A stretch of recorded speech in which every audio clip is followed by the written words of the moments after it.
Gracias a Dios por ese tiempo de alabanza, de adoración. Y yo creo que Dios está aquí en medio nuestro. Amén. Y yo creo que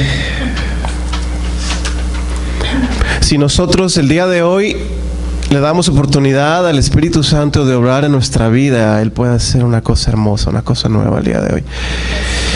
Y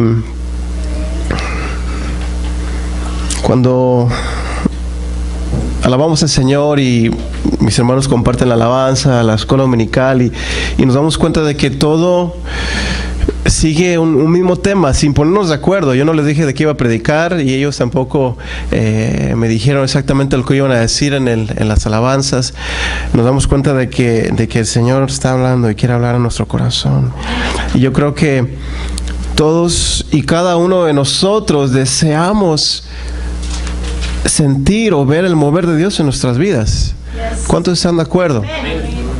Lo deseamos, todos deseamos y lo deseamos, queremos ver que el Señor haga una obra en nuestras vidas, en nuestra iglesia, en nuestra familia, en la situación en la que nos rodeamos. Pero a veces no sucede y pareciera que Dios no nos escucha. Y no sé si usted se ha preguntado alguna vez, bueno, ¿por qué? ¿Qué es lo que detiene el mover de Dios en mi vida? ¿Qué es lo que detiene el poder de Dios en mi familia? Si hablamos de un Dios poderoso, están hablando de un Dios que hizo el universo, que hizo las estrellas, que hizo este universo tan grande, nos hizo a nosotros, hizo este planeta tan hermoso. Es un Dios poderoso. Él puede hacer todo, no tiene ningún límite. Pero ¿cómo es posible que en ocasiones nosotros lo limitamos? Y yo quiero que exploremos estas preguntas. ¿Qué es lo que detiene el mover del Espíritu Santo en mi vida? ¿Qué es lo que detiene el poder de Dios en mi familia? Y yo quiero que no nos confundamos. En ocasiones tenemos salud, nos sentimos bien, estamos bien en el trabajo, estamos teniendo suficiente para cubrir los gastos de la familia, tenemos un poquito más para poder cubrir algunas cosas y entonces creemos que esa es la bendición de Dios. Y decimos, oh, pues Dios nos está bendiciendo.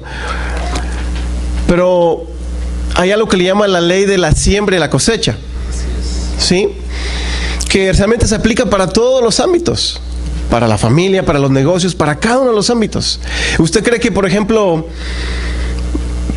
el señor Bill Gates se hizo rico de la noche a la mañana? No. Que yo sepa, no se ganó un boleto de lotería, ¿verdad? Sino que él empezó con sus computadoras y empezaron a distribuir y entonces se volvió una compañía grande. Yo me acuerdo que ahí cuando estábamos en México llegó una computadora a la familia y no sabíamos cómo usarla y bueno, fueron resultados de muchos años de trabajo. Y así que cuando a usted le va bien en su trabajo, cuando a usted le va bien en las cosas que usted se hace y se desempeña, no necesariamente quiere decir que es la bendición de Dios, aunque Dios dice que Él bendice, sale su sol sobre buenos y malos. Pero tiene mucho que ver con lo que nosotros estamos sembrando. Si usted llega temprano al trabajo, si usted se esfuerza, si usted hace su trabajo con empeño, entonces se va a mostrar. Entonces, si esa no es la bendición de Dios, entonces ¿cómo se ve la bendición de Dios? ¿Dónde la podemos? ¿Cómo se ve el mover del Espíritu Santo? ¿Cómo se ve? ¿Cómo se siente? Muy sencillo. Cuando usted conoce a Cristo Jesús, entonces debe haber un cambio radical en su vida. Dice la Biblia que somos trasladados de las tinieblas, de la noche a la luz. ¿Qué tanto se parecen la noche y la luz? Nada. Absolutamente nada. Y a lo mejor ha sido un cambio progresivo y usted va avanzando hacia ese cambio. Pero inmediatamente cuando usted tiene un encuentro personal con Cristo, entonces dice que ya no somos los mismos. De modo que si alguno está en Cristo, dice la Escritura, nueva criatura es. Un cambio radical empieza en nuestra vida. Un cambio de motivaciones. Ahora ya no vives para ti, sino que vives para Dios. Te mueves buscando la voluntad de Dios en cada una de las áreas de tu vida. Tienes una decisión, buscas a Dios. tienes que hacer algo, quieres agradar a Dios, cambias el cambio de motivaciones. Ya no te motiva a lo mejor las cosas de este mundo, te motivan el servir a Dios, el hacer su voluntad, el compartir de Cristo. Un cambio radical, un cambio de motivaciones y un cambio de jefe al mando. O sea que entonces ya no es el yo, sino que yo le cedo el control de mi vida al Señor, al Espíritu Santo. Y el Espíritu Santo me dirige. Él comienza a producir entonces los frutos del Espíritu. ¿Cuáles son los frutos del Espíritu? ¿Usted los conoce? ¿Qué más?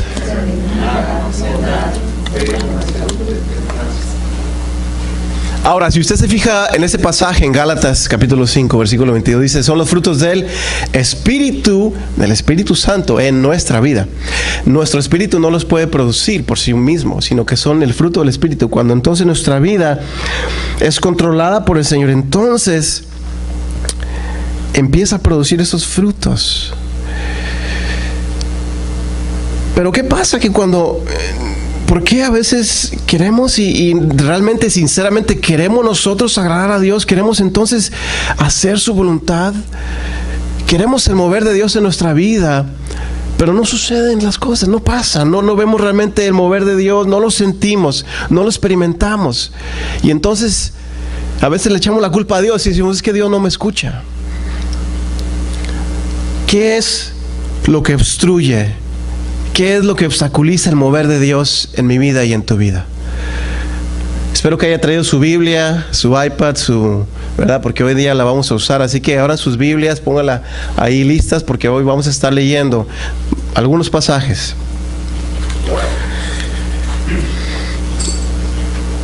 La número uno, la primera cosa que impide, que obstaculiza el mover de Dios en tu vida es la incredulidad. La incredulidad. Si tú no le crees a Dios, entonces no esperes nada a cambio. Si no le crees a Dios con todo tu corazón, entonces no esperes nada a cambio. La incredulidad obstaculiza el mover del Señor. Ahora conmigo ahí, vamos a ver un ejemplo rápido en Mateo capítulo 13. Versículos 54 en adelante.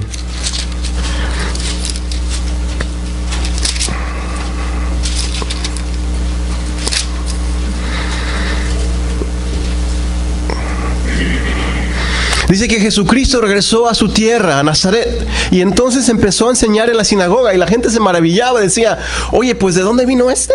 ¿Quién no es el hijo de María y de José? ¿De dónde saca estas palabras? Dice, ¿no son sus hermanos Jacobo, José, Simón? ¿No están todas sus hermanas con nosotros? ¿Dónde pues tiene todas estas cosas? Porque Jesucristo les hablaba con autoridad. Y entonces se escandalizaban de él, dice el versículo 17. Pero Jesús les dijo, no hay profeta sin honra, sino en su propia tierra ni en su casa. Y fíjense que dice el versículo número 58. Y no hizo allí muchos milagros, porque no pudo. ¿Eso es lo que dice? No. ¿Qué es lo que dice? A causa de la incredulidad de ellos. No pudo hacer muchos milagros, hizo algunos, pero no pudo hacer muchos milagros a causa de la incredulidad de ellos. Hay mucha gente que sigue sin creerle a Dios, y esa gente sigue sin recibir de Dios. Muchísima gente que busca en las cosas materiales, busca recibir esa satisfacción, la paz, buscan la paz en donde no hay, quieren llenar ese vacío que hay en su corazón que solamente Dios puede llenar. Dios es la única, Dios únicamente puede llenar. Y en nuestra vida, en muchas ocasiones, no suceden milagros porque nosotros no creemos. En nuestra vida, en muchas ocasiones, nosotros detenemos la obra de Dios porque no creemos. Creer es tener fe, confianza. Y lo contrario de eso es incredulidad. Alguien que no confía, alguien que no tiene la fe, alguien que dice, no creo que suceda. Y cuando nosotros hacemos, no es que le quitamos el poder a Dios. Cuando usted no cree en Dios, no le quita su poder. Y dice, ya no tengo poderes porque ustedes ya no creen en mí. No, Él es el Dios todopoderoso. Cuando nosotros no creemos, entonces impedimos la obra del Señor en nuestra vida, en cualquier circunstancia en la que estemos. Necesitamos asegurarnos de que no haya incredulidad en nuestra vida. Esa es una cosa que obstaculiza el mover del Señor. Una cosa mala, número 2. Ahora conmigo la Biblia en Santiago capítulo 4.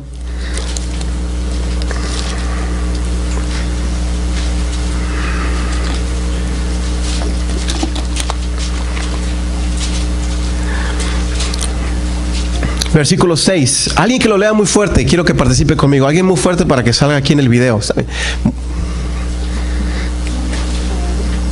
Santiago 4. 4.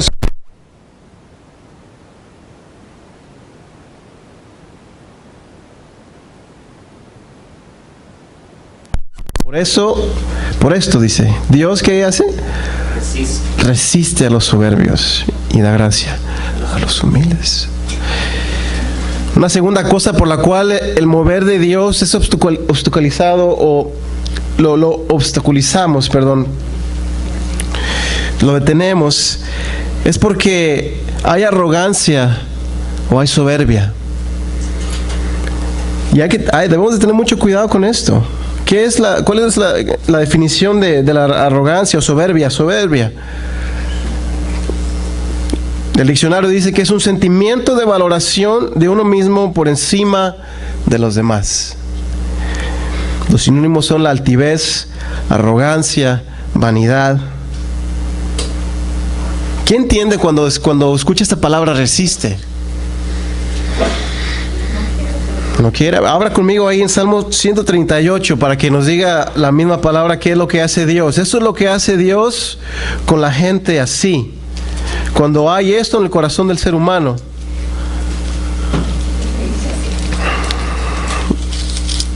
Si alguien que no tiene Biblia a su alrededor, comparta los versículos para que todos lo estamos leyendo. Salmo 138. Yo lo voy a leer. Fíjese bien lo que dice. Porque Jehová es excelso y atiende al humilde, mas al altivo mira de lejos. Mas al altivo mira de lejos. Salmo 138, versículo 6. O sea que lo mira de lejos, al altivo, al que es arrogante. Lo ve de lejos, como dice, lejecitos está bien. O sea que entonces usted me dice que Dios no es amor y que quiere estar cerca de nosotros y que quiere estar cerca de todas las personas. Dios es amor, pero la Biblia dice que Él resiste a los soberbios. Aquellos que son soberbios, que son altivos, aquellos que dicen, ¿sabes qué? Yo no te necesito, Dios, yo puedo, no dependo de Dios, yo puedo con mis propias fuerzas. Aquellos que confían en sus propias fuerzas, en las cosas materiales, dice la Biblia que Dios los resiste. Dios se aleja de ellos.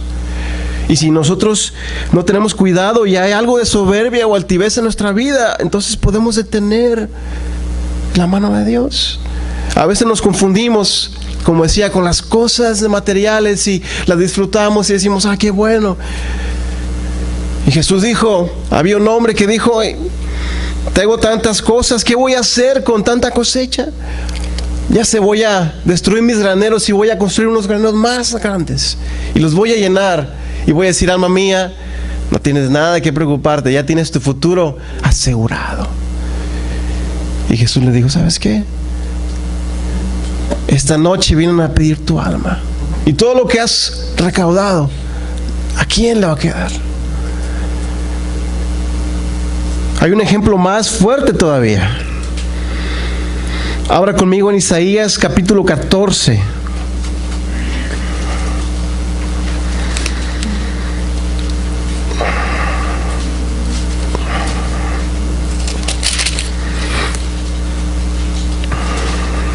Y fíjese bien lo que dice aquí, Isaías capítulo 14. Y si tiene una pluma o algo, vaya señalando ahí, ¿verdad? Es lo que digo, la tecnología es muy buena, pero la Biblia también es mejor porque uno puede señalar ahí y va poniendo sus... Isaías 14, del 11 al 15. Y lo voy a leer y usted me va a decir de quién está hablando el mensaje, aquí este pasaje. Dice, descendió al Seol tu soberbia y el sonido de tus arpas, gusanos serán tu cama, y gusanos te cubrirán. ¿Cómo caíste del cielo, oh lucero, hijo de la mañana? Cortado fuiste por tierra, tú que debilitabas a las naciones, tú que decías en tu corazón, subiré al cielo, en lo alto, junto a las estrellas de Dios, levantaré mi trono, y en el monte del testimonio me sentaré a los lados del norte, sobre las alturas de las nubes subiré y seré semejante al Altísimo. Mas tú derribado eres hasta el Seol, a los lados del abismo. ¿De quién está hablando ese pasaje? De Lucifer. Su corazón se llenó de soberbia, de altivez, de tal forma que él dijo: yo voy a ser semejante al Altísimo. Y Dios dice, nadie puede ser semejante a mí. Dios no comparte su gloria con nadie. Y él fue cortado, desechado. Así que tengamos cuidado de que haya soberbia o que haya altivez en nuestro corazón, sino todo lo contrario, que reconozcamos a Dios. Cuando nosotros no reconocemos a Dios, la mano de Dios, que Dios debe estar en control, entonces podemos correr el riesgo de ser altivos. Y si somos altivos, entonces Dios nos mira de lejos.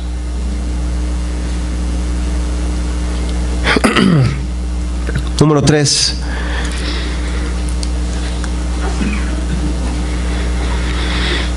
Abra conmigo la Biblia en Mateo capítulo 6. Las cosas que detienen el mover del Espíritu Santo en nuestras vidas, el mover de Dios en nuestro ser.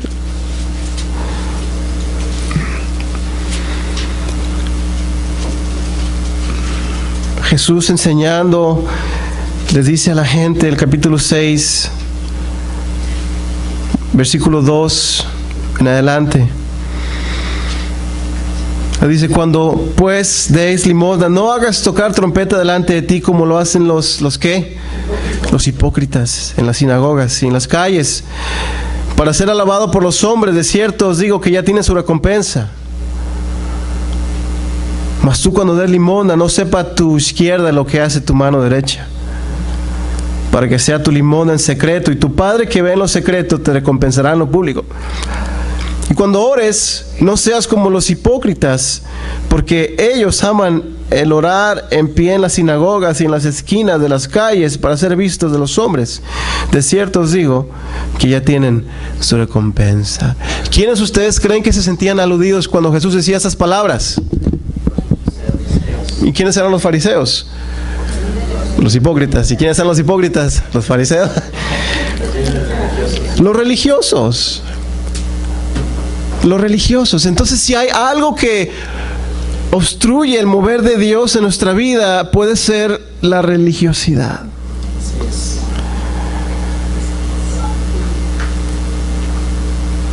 Cuando no somos sinceros. Entonces, cuando yo leo esos pasajes, me doy cuenta que para Dios es lo mismo, la religiosidad es lo mismo que la hipocresía. Para Dios, cuando yo veo esos pasajes, entiendo que la religiosidad es lo mismo que la hipocresía. ¿Y a quién le gustan las personas hipócritas? A nadie. No. Dios también dice, no, hipocresía. ¿Cómo es que Él llamó a los religiosos, a los fariseos? ¿Cómo los llamaba? Sepulcros blanqueados. ¿Por qué? Les decía.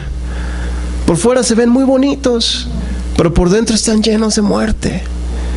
¿Qué más les decía? Guías de ciegos, generación de víboras, ladrones. Decía, ustedes van a las casas y hacen oraciones largas para cobrar mucho.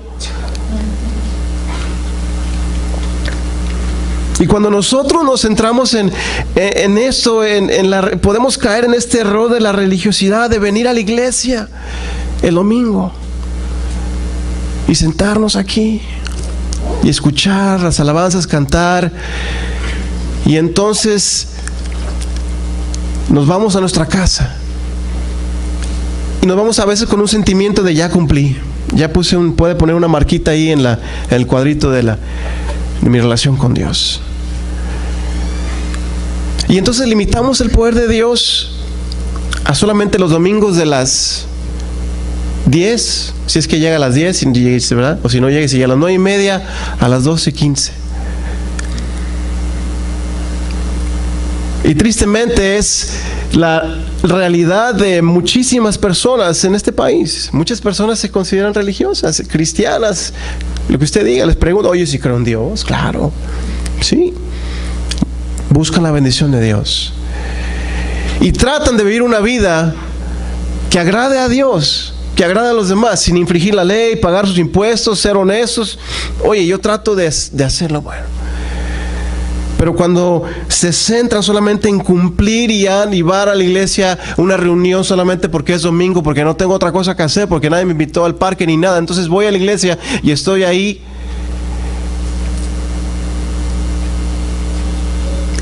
Imagínese que usted recibe a alguien a su casa cada domingo.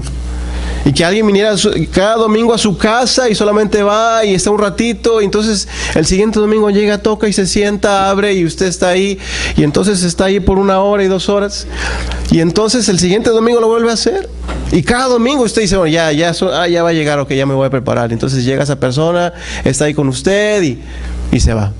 Cada domingo por años y años. ¿No se cansaría usted? ¿No se cansaría usted? ¿No se iría como una media hora antes? No, me voy para que llegue y esté cerrado. ¿Sí, no? Bueno, va conmigo la Biblia en Isaías capítulo 1.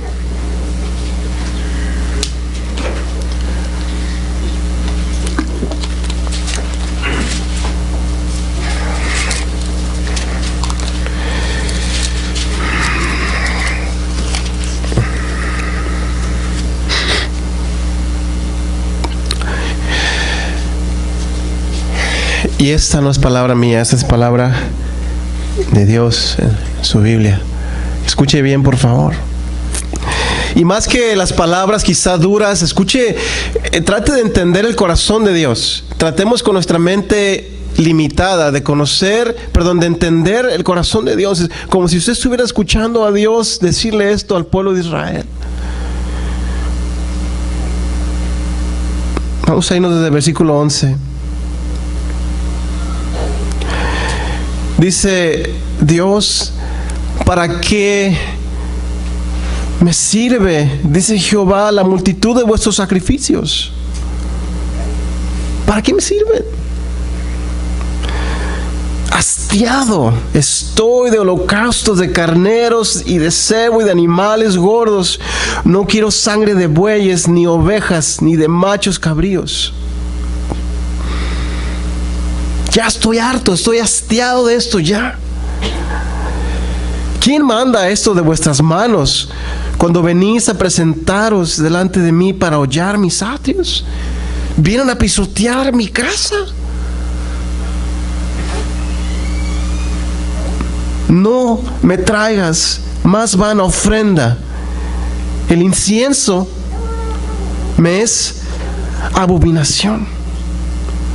Luna nueva y día de reposo, el convocar asambleas, no lo aguanto más. No lo puedo sufrir. Son iniquidad vuestras fiestas solemnes. Vuestras lunas nuevas, vuestras fiestas solemnes, las tiene, fíjese lo que dice ahí, aborrecidas mi alma, me son gravosas.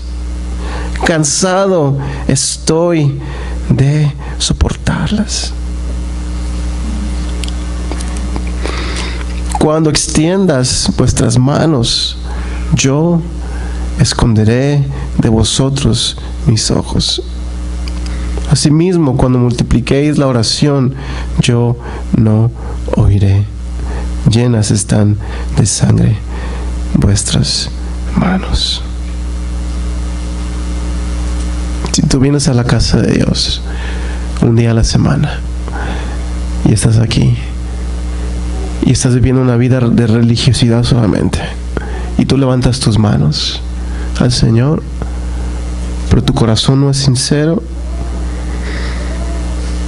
Entonces el Señor voltea su rostro.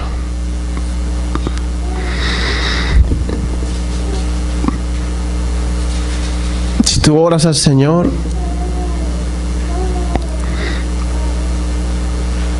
solamente por seguir una tradición, entonces Dios no escucha tu oración.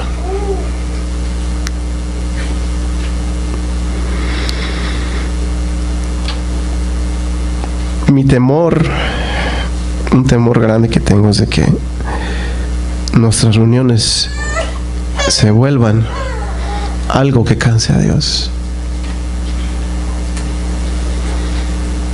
Qué triste sería que dijera Dios: ay, ya va a empezar el culto en Génesis, ¿y qué hago?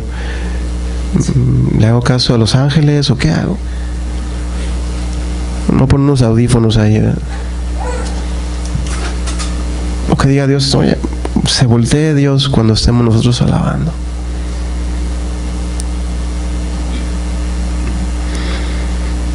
Que no haya religiosidad, sino que haya un corazón sincero.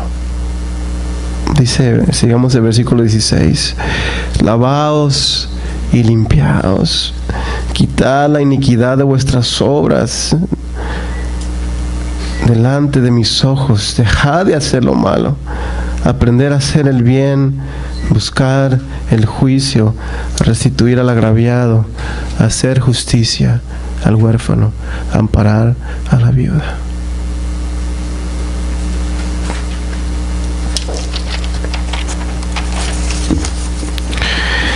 Y después dice ese versículo 18: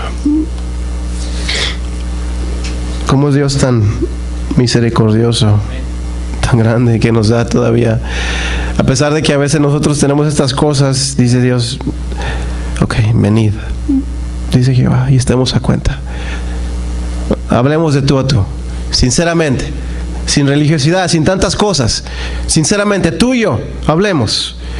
Si tus pecados fueren como la grana, como la nieve, serán emblanquecidos. Si fueren rojos como el carmesí, vendrán a ser como blanca lana. Hay perdón, hay restitución, hay renovación cuando nosotros venimos delante del Señor sinceramente y nos postramos delante del Señor. Cuando nosotros venimos delante del Señor,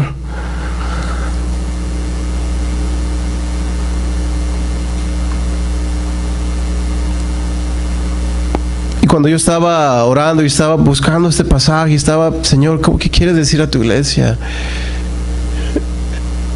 Y venían los pasajes que dice: venid y estemos a cuenta, venid todos los que estéis trabajados y cargados, venid.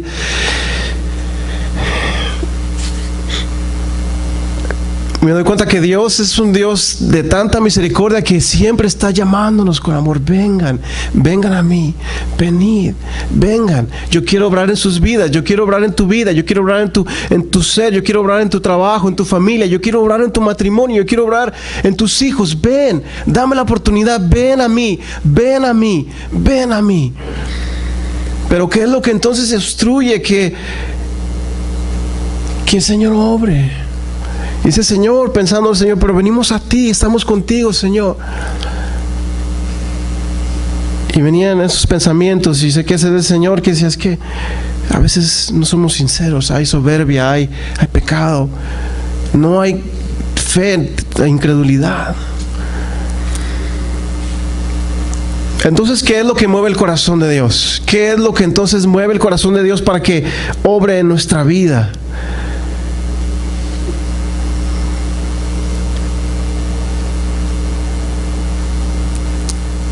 Habla conmigo en Marcos capítulo 1.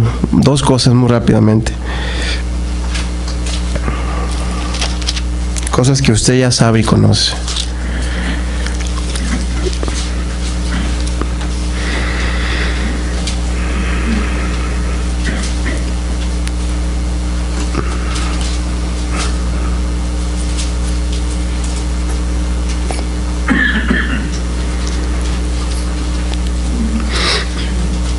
Dice este pasaje que vino a Jesús un leproso, rogándole e hincada la rodilla le dijo: si quieres, puedes limpiarme. Si quieres, puedes limpiarme.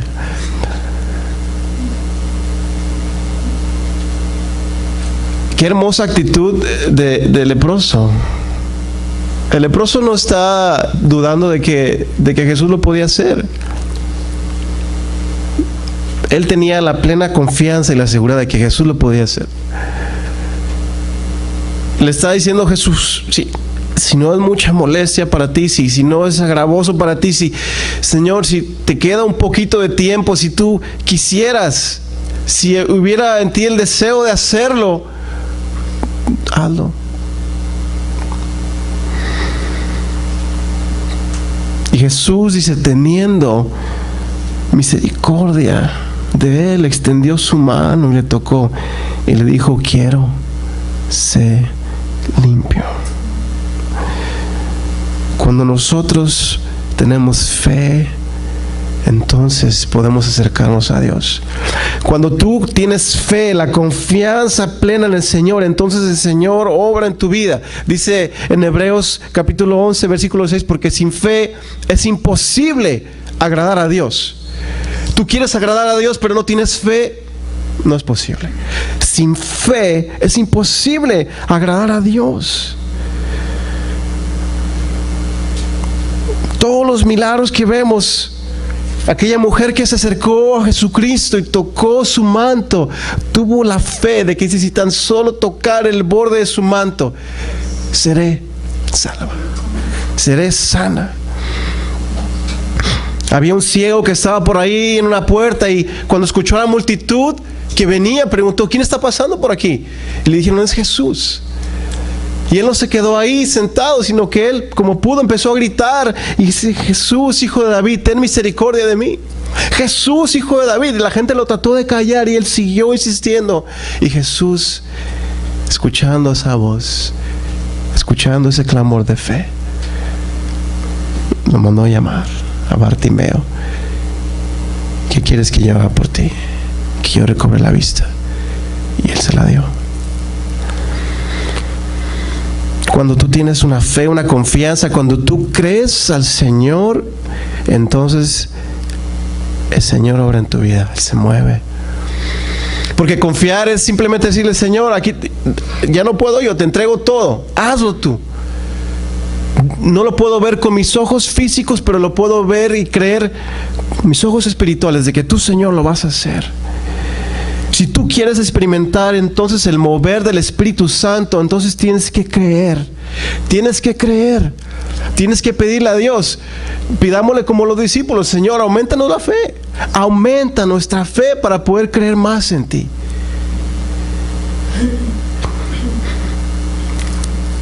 La respuesta de Jesucristo a esta gente, ¿qué le decía? Cuando venían y ellos se arrodillaban y se humillaban y pedían que el Señor los sanaba, ¿qué les decía? Tu fe te ha salvado. Sí, que Jesucristo estaba, Dios mismo, Jesucristo ahí estaba buscando la restauración espiritual primero que la física. Y por último,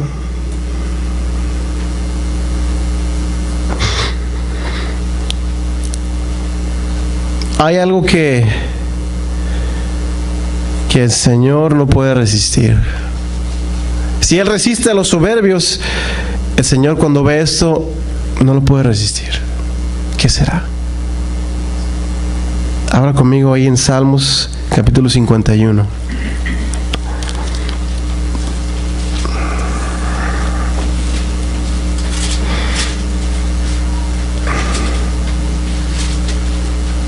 Versículo 17.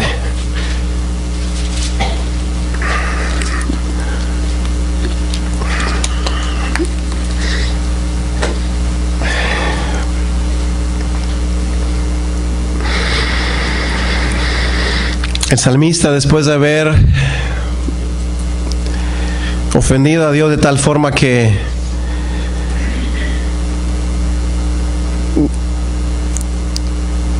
fue tanto su maldad, su desobediencia, su pecado con Betsabé, mandó a matar a su esposo, lo quiso ocultar, y después cuando el profeta vino le dijo, sabes que tú eres culpable. El Señor, él se postró delante del Señor, le dijo, ten piedad de mí, oh Dios, conforme a tu misericordia, y él pidiendo perdón al Señor. Pero el versículo 17, fíjese lo que dice: los sacrificios de Dios son el espíritu quebrantado, al corazón contrito y humillado no despreciarás tú, oh Dios.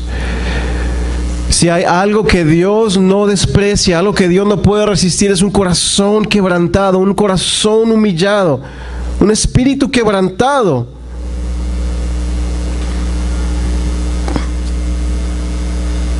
El Señor no puede resistir eso, y Él obra, y Él viene y te levanta y te recibe ahí donde estás, y te renueva, te restaura, te cambia, y Él hace una obra maravillosa en tu vida. Pero entonces eso quiere decir que si nosotros queremos experimentar el mover del Señor en nuestra vida, necesitamos vivir con una actitud de quebrantamiento. ¿Y cómo se vive con una actitud de quebrantamiento? ¿Cómo se vive con una actitud de quebrantamiento? Muy sencillo. Cuando tú verdaderamente vienes delante del Señor y reconoces su grandeza y reconoces su santidad y reconoces que somos nosotros delante del Señor, lo primero que viene a tu ser es un sentimiento de quebrantamiento. Dice, Señor, ¿qué soy delante de ti? No soy nada. Y entonces si tú le has fallado al Señor, el Señor te revela dónde le has ofendido, le has fallado, y entonces tú te quebrantas delante del Señor y vienes a ser como barro en las manos del alfarero. Y el Señor tiene que estar trabajando. Pero ¿qué sucede con el barro cuando se deja de estar en las manos del alfarero? ¿Qué sucede con el barro cuando deja de recibir la humedad del agua y cuando deja de ser manipulado, formado por el alfarero? ¿Qué sucede? Se endurece. Se endurece. Y entonces ya no se puede mover o cambiar, ya no se puede modificar, ¿o sí? ¿Qué hay que hacer con él? Hay que quebrarlo, hay que quebrantarlo, hay que hacerlo de nuevo. Y esa es la actitud que no resiste el Señor. Por último, termino con una historia muy hermosa de la Biblia que ustedes la conocen. Unos religiosos querían invitar a Jesús a comer. Y decía, yo quiero conocer más a este Jesús, si verdaderamente será el Mesías. Y lo invitó a comer a su casa, llamado Simón. Jesús entró, se sentó a la mesa. Y cuando estaba en la mesa, una mujer pecadora entró a donde estaba Jesús. Y en ese momento, cuando entró, la misma presencia del Señor quebrantó su espíritu y empezó a llorar. Sin decir nada a Jesucristo, sin decir absolutamente nada, y empezó a llorar. Se echó delante de los pies del Señor, se arrodilló y empezó a llorar, y sus lágrimas empezaron a enjugar, a humedecer sus pies, y sacó un perfume y empezó a enjugarle sus pies, y con sus cabellos dice que los lavaba, los enjugaba. Y aquí el lugar se empezó a llenar de un aroma muy hermoso. Y entonces los religiosos dijeron, en su ser, si este fuera realmente el Mesías, sabría quién es esta mujer pecadora. Entonces Jesucristo se voltea y le dice, yo sé quién es esta mujer. Tengo algo que decirte, Simón. Dice, alguien le debía, voy a buscar Lucas capítulo 7.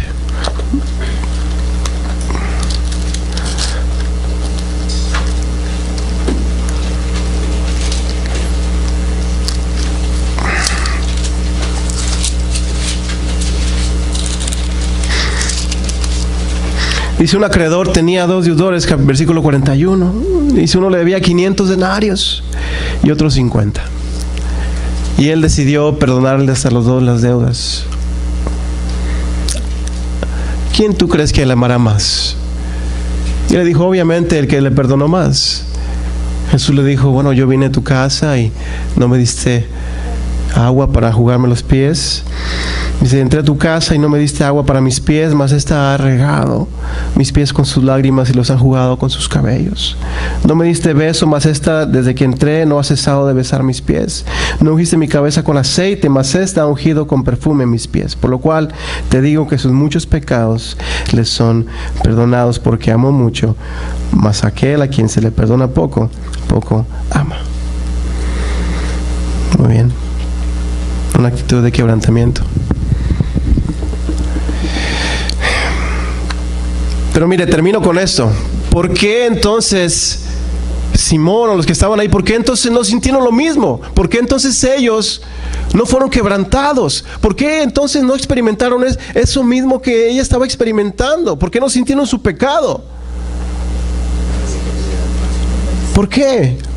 Porque había esas tres cosas. Incredulidad. Ellos no creían que Él era el Hijo de Dios. Porque entonces había altivez, soberbia. El hecho de no recibirlo, no atenderlo, y había religiosidad.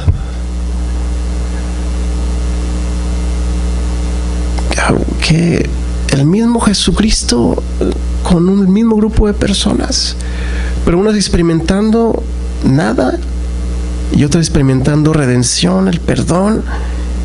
¿Cuál es la diferencia? Esa mujer llegó creyendo que Él era el Mesías, confiada, y se arrodilló y fue quebrantada. Cuando usted venga a la iglesia y se vaya igual, es porque usted se quiso ir igual, hermano. Pero cuando usted venga a la iglesia y usted se tiende delante del Señor, abre su corazón delante del Señor, deja que el Espíritu Santo obre en su vida, le restaure, entonces el Señor puede obrar. Así que dejemos todo lo que nos impide. Vamos a orar.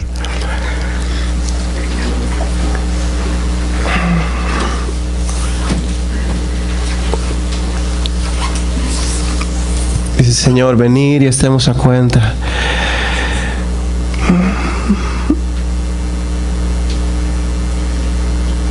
Esto es entre usted y Dios. Así que le invito a que, si en este momento usted quiere quebrantar su corazón, ponerse delante del Señor, decirle, Señor, yo quiero experimentar tu poder, experimentar tu mano sobre mi vida. No una emoción, sino algo sincero. Venga ahora aquí al altar o a este lugar enfrente, o ínquese ahí donde está, pero hagámoslo delante del Señor. Yo sé que ha avanzado un poco el tiempo, pero vamos a dar la oportunidad que el Señor lo haga. Venga delante del Señor.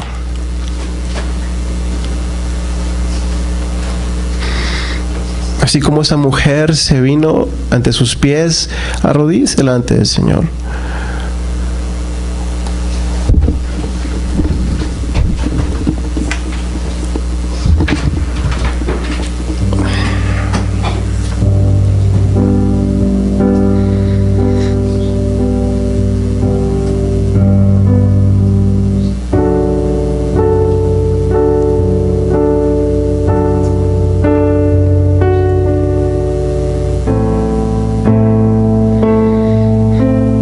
Señor, ora delante del Señor, dígale, Señor, no quiero que haya nada que impida el mover de tu presencia.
Gracias, Señor. Gracias, Señor. Gracias por la obra nueva que has hecho en las vidas de nuestros hermanos. Gracias, Señor, porque tu misericordia es tan grande que nos dices venir a mí el día de hoy. Vengan, estemos a cuentas.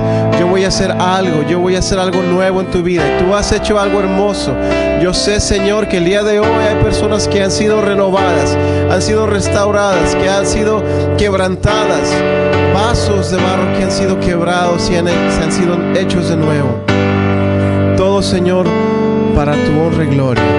Nosotros no hemos hecho absolutamente nada. Todo, Señor, te lo debemos a ti. Te pido que bendigas a mis hermanos, que tu poder para vencer la tentación, vencer al diablo esté con ellos en cada minuto, en cada segundo. Que podamos combatir el mal con el bien, Señor, y que podamos ser luz en las tinieblas, y que el amor del Padre, la gracia de nuestro Señor Jesucristo y la comunión de tu Santo Espíritu sean sobre cada uno de mis hermanos, sobre nuestras familias y sobre todo tu pueblo, desde ahora y para siempre, Señor. Amén. Estamos despedidos, hermanos. Dios les bendiga. Saluda al hermano que está al lado ahí.